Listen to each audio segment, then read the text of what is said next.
Mundo, si a mis ojos no se les hubiera agotado el llanto, ellos se derramarían para conmoverte hasta formar una vertiente donde tú pudieras apagar tu sed inextinguible de crueldad. Mundo, si pudiera hacerte comprender toda mi amargura, no vacilaría en partirme el corazón y tirarlo a tus pies. Pero ya sé que la piedad es una frase, como sé también que el dolor es para ti una mentira. Hola, soy Laura y les doy la bienvenida a mi rincón literario. Hoy me gustaría pasear junto a ustedes por un concepto que necesitas conocer para poder comprender mejor el arte y también el arte como un fenómeno cultural. Y ese concepto se trata de quiénes son los poetas torturados y qué significa este término.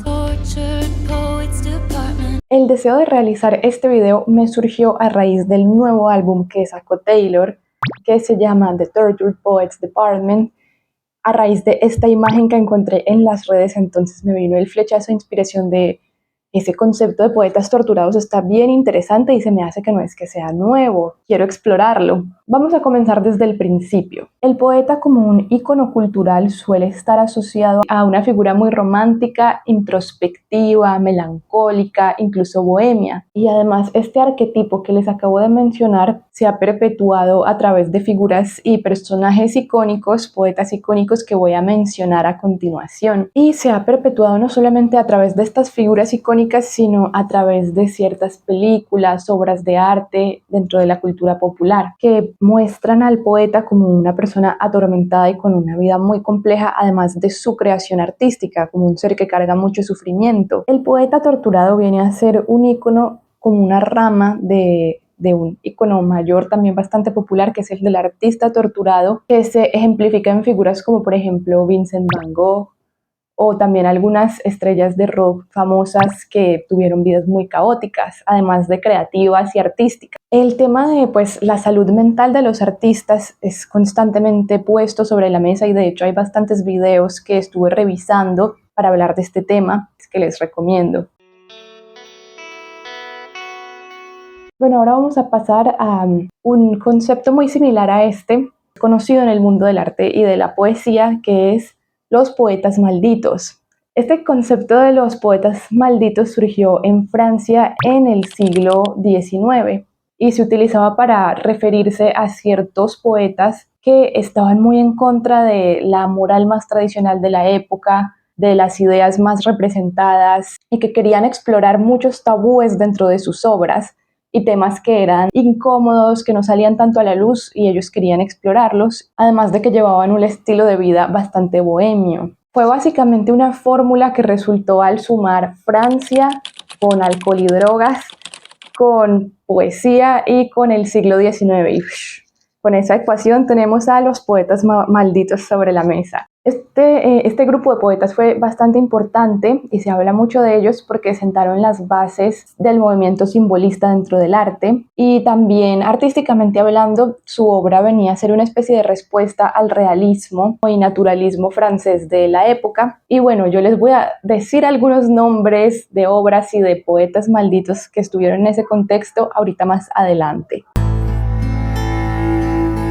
Porque de hecho para hablar sobre poetas malditos o un artista asociado con su sufrimiento y su vida caótica no tenemos por qué quedarnos en la Francia del siglo XIX, ya incluso en nuestra época hay bastantes obras populares, películas y música donde se muestra este ícono. Por ejemplo, está la película de Dead Poets Society, donde ocurre que hay un personaje que es precisamente rechazado por su familia debido a que quiere dedicarse al arte, pero su familia no acepta esto. Entonces, bueno, les recomiendo bastante esa película, donde también tienen referencias a muchos poetas famosos. Uno de ellos sería Whitman.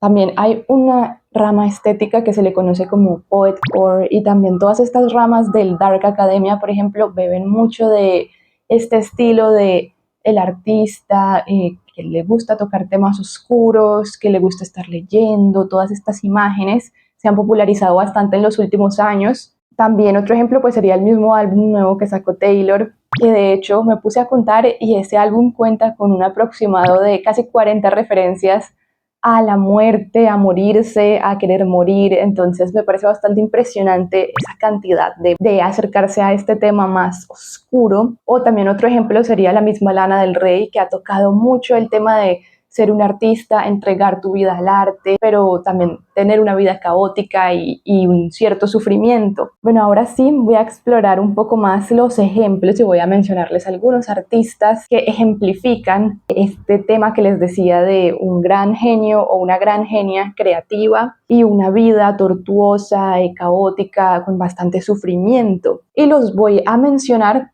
en grupos como un poco de acuerdo al contexto y la época.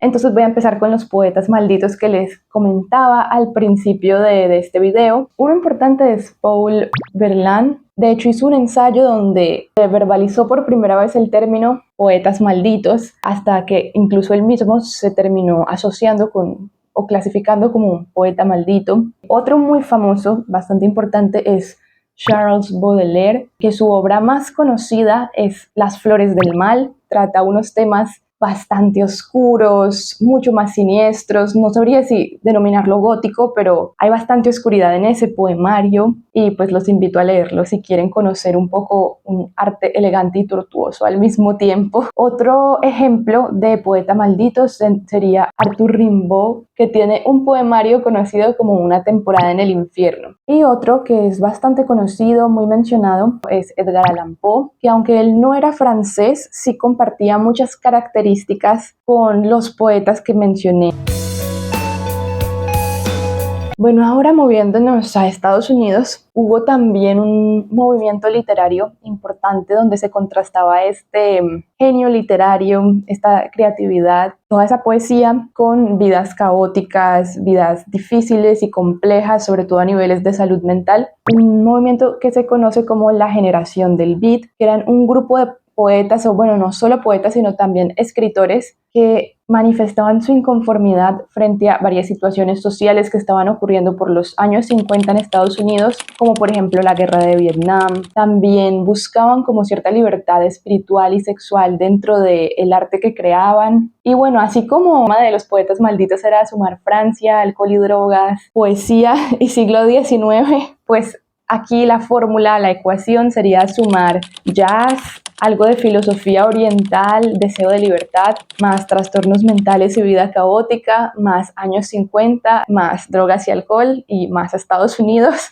Y bueno, más o menos son los ingredientes que conforman un poco a este movimiento de la generación del beat. Uno de los representantes de este movimiento decía que también había mujeres poetas, pero de ellas se sabía un poco menos o se hablaba menos porque muchas terminaban internadas en hospitales psiquiátricos. A veces a sus familias no les gustaba lo que hacían, entonces las internaban y pues todo era bastante difícil, caótico, aún más incluso para las mujeres en esa época porque se esperaba que la mujer no pudiera rebelarse tanto como el hombre. O sea, el hombre tenía un poquito más de cabida para, por ejemplo, criticar el sistema, rebelarse contra este sistema, contra su época, mientras que una mujer medio trataba de rebelarse y era mucho más retenida y juzgada por la sociedad. Entonces uno de sus representantes es Allen Ginsberg. Él escribió un poema conocido como Aullido, inspirándose un poco en cuando a uno de sus compañeros lo internaron en un hospital psiquiátrico y le hacían terapia de electrochoque y pues eso lo llevó a escribir Aullido. Bueno, si a ustedes les quedó sonando este tema de las mujeres de la generación del beat, hay un libro que escribió Brenda Wright, se llama Antología de las mujeres poetas de la generación del beat. Entonces ella habla un poco sobre las vidas de estas mujeres y creo que también recopila varios poemas. Una bastante icónica o bastante conocida que era una poeta de la generación del beat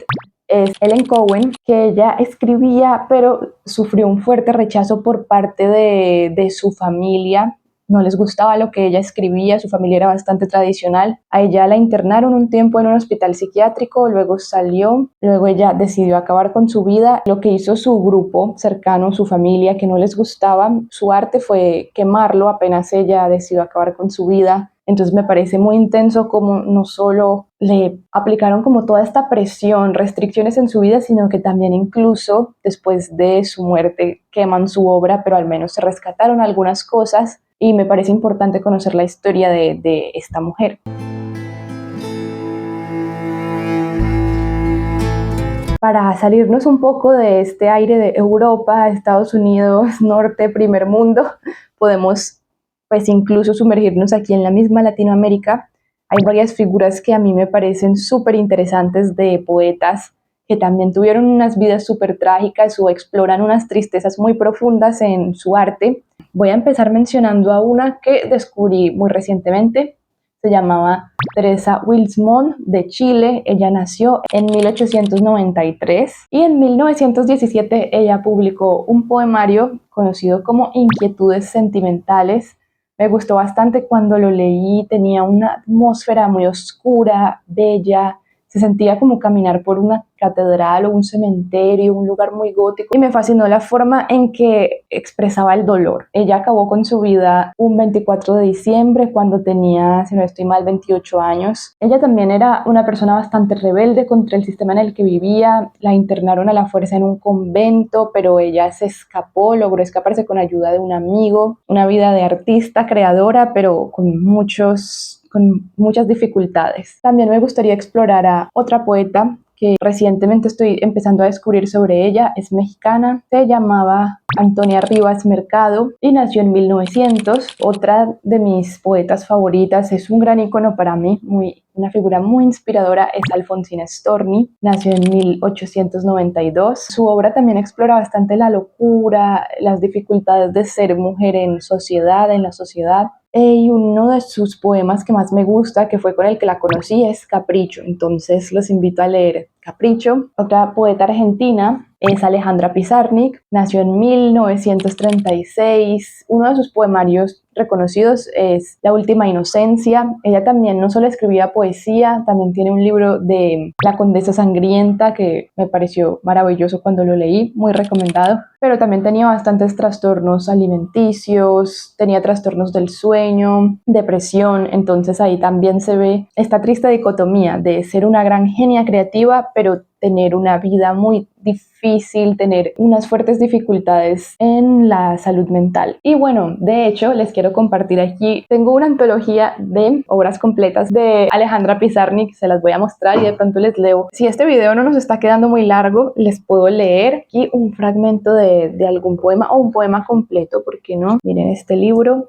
Poesía completa, no son todas las obras, sino toda la poesía de Alejandra Pizarnik, Figuras y Silencios. Manos crispadas me confinan al exilio. Ayúdame a no pedir ayuda. Me quieren anochecer, me van a morir. Ayúdame a no pedir ayuda. Veo que es muy potente, muy poderosa su forma de escribir, que utiliza un lenguaje sencillo, pero a la vez logra crear unas imágenes poderosas y todo se siente muy dentro de un paisaje mental, o así siempre lo he sentido, pero de una mente que está pasando por ciertas tormentas. Entonces eso lo hace ser tan interesante de explorar. Ya para concluir con ustedes todo este tema tan importante, me parece a mí que es bien necesario conocerlo para reflexionar cada vez que consumamos arte. La relación artista-sociedad ha sido un fenómeno pues muy complejo, y aunque muchos de los poetas precisamente o los artistas tengan vidas caóticas, es súper importante que como sociedad, como consumidores de arte, críticos de arte, como la sociedad que somos, espectadores, no romanticemos pues el sufrimiento de un artista y recordemos que para que una obra sea buena, el artista no tuvo que haber sido alguien con una vida trágica y lleno de sufrimiento. Pero esa no es la única reflexión que yo quiero dejar aquí, o sea, no se trata simplemente de, bueno, no romanticemos el sufrimiento. Yo creo que también hay otro elemento interesante y me hace pensar en las condiciones socioculturales que la sociedad ofrece a los artistas. Y no solo hoy en día, sino ha ofrecido a lo largo de la vida y de la historia. No solo condiciones socioculturales, sino condiciones políticas y económicas. Y bueno, yo creo que si hay un factor común entre el arte y la locura, no es individual, sino que es porque vivimos dentro de una sociedad que necesita de manera constante consumir arte, pero al mismo tiempo muchas veces irrespeta o menosvalora el trabajo que implica crear arte precisamente, o incluso de evaluar el significado y el trabajo pues de los creadores. Entonces creo que es importante reflexionar eso, cómo está construida la sociedad en la que estamos y qué valor se está haciendo a lo que hace un artista, porque no es solo cuáles son las dificultades que tienen actualmente las personas que se dedican al arte en la sociedad. Bueno, entonces les deseo un feliz mes. La verdad quedé con ganas de hablar más de poesía con ustedes. A mí me fascina la poesía y me encantaría compartir quizá contemporánea y también la poesía como forma de rebelión contra el sistema. Es un tema muy chévere, pero ante todo me encantaría que ustedes me digan qué les gusta más, qué temas les gustaría más que exploremos aquí en este espacio, porque no es solo mío, sino que pues es también de ustedes. Y les deseo pues un feliz mes lleno de lecturas que les encanten. Si les gusta la poesía, entonces pues les dedico muchísimos poemas. Si les interesa escribir poesía, me pueden dejar en los comentarios, incluso puedo hacer tips sobre cómo escribir poesía. No soy experta, yo llevo largos años en proceso de aprender, pero me fascina acercarme a la creación poética. Entonces, siempre su fiel servidora Laura los quiere. Besos. ¡Mua! Hasta la próxima.